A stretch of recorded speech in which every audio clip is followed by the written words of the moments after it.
right, the big news that came out last night was that NBA signed their new TV deal, and it was 11 years, $76 billion with ESPN, NBC, and Amazon. So, a story came out, it was something we did not talk about yesterday, but there was this story that came out from the TNT side of things saying they put out this weird release and this odd font saying that there's a matching provision in their contract and that, they negotiated in good faith, but now they're going to look back at it and they wanted to continue their relationship with the NBA. And so now they're going to look at the contracts and they're going to say, okay, let's see what was signed everywhere, and we are going to exercise our matching provision. And so then they took the deal, and then they said, all right, they didn't want the NBC deal, right? So they weren't messing with that.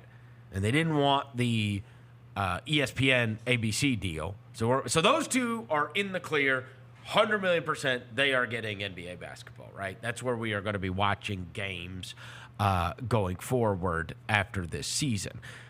But they said we are willing to take the Amazon deal. So we're going to match that, which is, and it was all so strange the way it came out. And I didn't know if they were trying to get paid off. Mm-hmm. I didn't know if they were just trying to save face, because so many people have this incredible attachment to the best studio show there is, which is Inside the NBA. Nobody wants to see Ernie, Kenny, Shaq, and Chuck go anywhere. And so everybody's known that this is the upcoming last season. And so anyways, they had said that, hey, we'll take the Amazon deal. We're going to use our matching provision. Now, these negotiations have been going on a very long time, okay? That's what made me raise a flag when I saw that come out, that statement come out. It's like, what's going on here? Like, everybody's been negotiating for a long time, and now the NBA's got this announcement that they've made a deal with everybody. You said you didn't want to be a part of this, but now you're looking back over the contracts and you're saying, oh, we're actually going to exercise this matching provision and we want to keep it. And so I don't know if they're just like trying to get paid off, like to go away in this, right? They say, okay, well, here, we're going to give you this amount of money or whatever.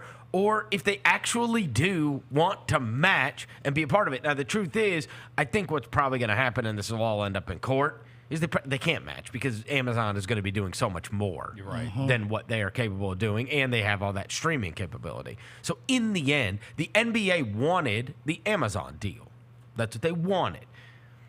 And it's not a correct match because you can't match what they're going to do. And we know going forward, there's already been these talks about there may come a day where you're tuning in to you're watching your local team, via Amazon Prime or whatever. That even came up, especially with that is something that Amazon and Amazon's relationship with the NBA is going to bring to the table going forward that is just not applicable towards like TNT. What I'm saying is on the regional side, like TNT is not going to be your feed for like your regional stuff. And so this relationship with Amazon is going to happen one way or another because Amazon has the ability to expand to where it's like, oh, all the regionals fell through. Well, now we can pick up this, and this. And now, it pays for, they're getting subscribers to Amazon Prime,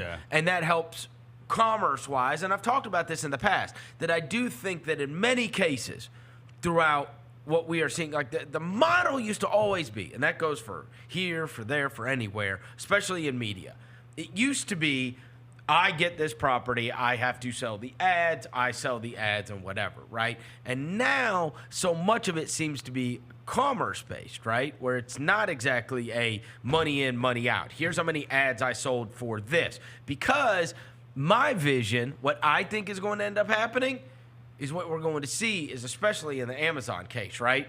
So there will come a day where you're watching a Thursday night football game or whatever, and Justin Jefferson runs in and he catches a touchdown, and you're going to be able to click your remote and buy that Justin Jefferson jersey right then on the spot. Oh, that's going to be crazy. You know what I'm saying? Like, that's the way. And that's also the way that the NBA can start making money, right? Like, this marriage of media, broadcast, and commerce, and I'm talking about whether it's Fanatics or whether it's Amazon Prime or whether it's whatever, like, because their business is commerce. That's their business. Yeah. Their business is not media.